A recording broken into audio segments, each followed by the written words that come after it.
With less than 2 weeks remaining until a possible government shutdown, House Speaker Mike Johnson announced this morning that he will move forward with a vote for a 6-month continuing resolution. That is a short-term spending bill with the SAVE Act attached, which strengthens election integrity by preventing non-U.S. citizens from voting in federal elections.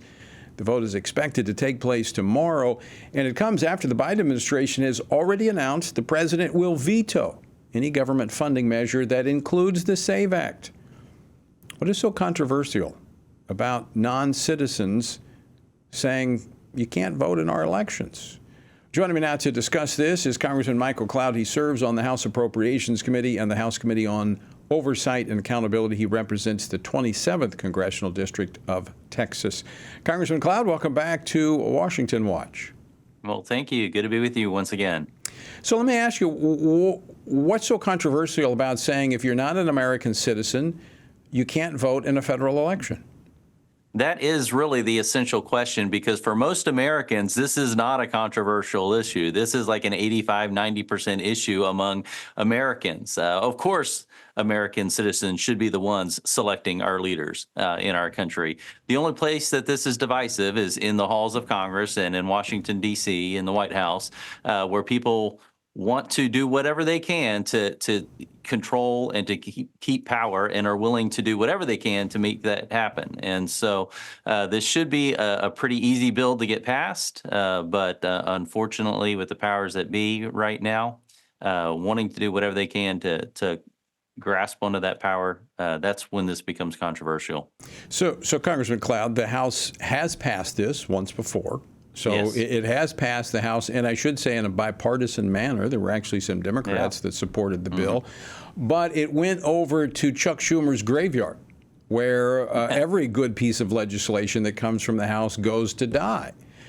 Yeah. They're saying that, oh, we don't need this. It's not necessary. It's not. It's already illegal. So if it's not a problem, as they say, then why not go ahead and make it very clear by passing this legislation?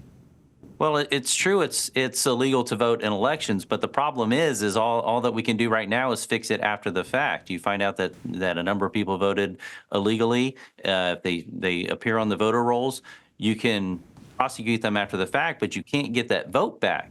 And so legal American citizens who are voting have their votes disenfranchised. So that's the importance of the SAVE Act, that would require us to just check for citizenship for people who are voting. Now, this is very common sense, and again, an 85–90% issue, not controversial. Of course, this should happen.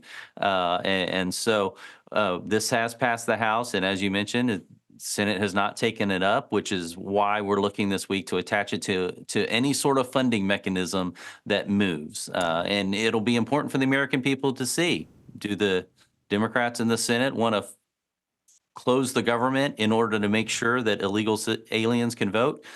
Or are they willing to make sure that our elections are secure? That's an important question to have. Well, we're hearing where the Democrats stand on this. You said something that was, I think, key here, common sense. That's something that evades this city. In fact, I think common sense did not get a passport to come into to Washington, D.C.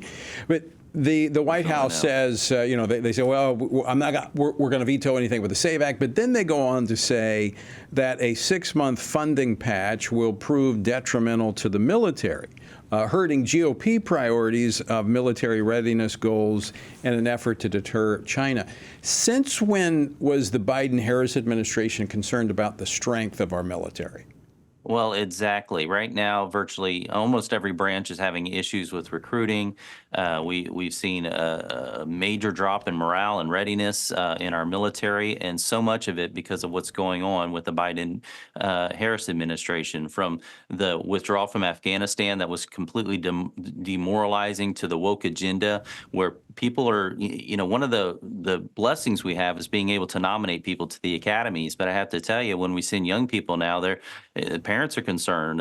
Veterans who've served honorably and now would love to see their kids enlist, or are concerned about sending their kids to these academies or into the military, where they're going to be force-fed this kind of woke agenda. This is not helping readiness. It's not helping us to be the lean, mean fighting machine that we need to be to face the challenges that are on the world stage right now. And so for them to pull this out as a reason not to pass this at this point is really disingenuous at best. So let's get to the heart of their opposition, because Michael, you've been here long enough. They only have a couple of plays in their book, and we see this every time. What they want is a quote unquote clean CR that would go into the middle of December, which would go beyond the election into a lame duck session of Congress.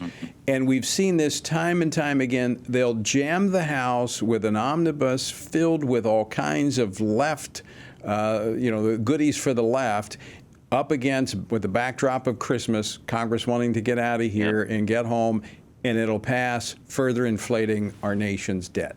Am I right? That's exactly the play, and right now we're in a season, I call it the swamp strikes back. We had some really great reforms about a year and a half ago in Congress. The swamp wants their status quo agenda back, and so they're doing everything they can to push us back into that CR, Christmas tree omnibus package that is always passed trillions of dollars of spending, thousands of pages. No one gets to read the bills, and of course, heading into a Trump administration, it would have a ton of nefarious policies intent on tying the hands of a Trump administration. He understands reforms that need to happen in this place, and they would do everything they can to make sure they stripped whatever power they could from a Trump administration heading into this. And so, I'm not a big CR fan. I'm really not. I've never voted for one. But I understand right now we've got to do everything we can to avoid the omnibus. And so anything we can do to not let this set the stage for the first 9 months of a Trump presidency, when those first few months are going to be so important to getting the momentum to have the changes we need to see in a Trump administration. So thus the need to get this funding into the Trump administration so that he can make the reforms that we need, and we can work with a Congress that maybe will able to help. Congressman Cloud, you make an extremely important point that I want to unpack for our viewers and listeners for just a moment. That is the CR. The CR is not the way to govern. And but we've been doing this for omnibus CRs for nearly 2 decades. However, let me just say, we're not quite where we need to be, but as you mentioned, there have been some reforms. The House actually passed about 72% of federal spending in the appropriations bills. But again, they went to the Senate, and the Senate has done nothing. The Senate wants this scenario where they can jam the House. So we have people trying. Your colleagues are trying, and I agree with you. The CR is not the way to go. However, in this scenario, it's much better to have a 6-month CR, as you pointed out, that would put this past the election, past the lame duck session of Congress, hopefully into a more conservative administration that can then deal with the budget. Exactly. And the right way to go is to fund this through appropriations bills. For years that had not even been on the table, really. And what we've seen this year and last fiscal year too, this term, we've been able to pass appropriation bills on the floor. We got 75% of the government, roughly 75% of the government funded this way. But again, the Senate's not taking up the bills, and they're not doing the hard work of appropriating.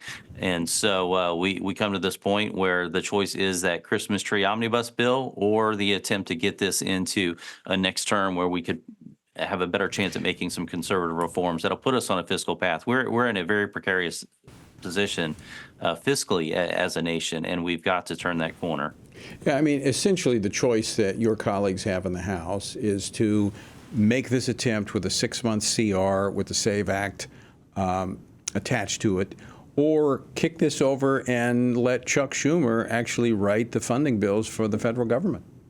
That's exactly the choice we're at right now. I wish the choices were better, but that is the choice we're at right now. And when you consider the fact that we're attaching the SAVE Act to it, which again is an 85-90% issue, this should sail through the House and should sail through the Senate and be headed to the president's desk, which he should have no concerns about it. Of course, the U.S. citizen should be selecting the next president of the United States, as well as the representation in Congress. That's what should happen. Right. We'll see how far we get along that process. All right, Congressman Michael Cloud, thanks so much for joining us today. Always great to see you. Yeah, good to see you. God bless you.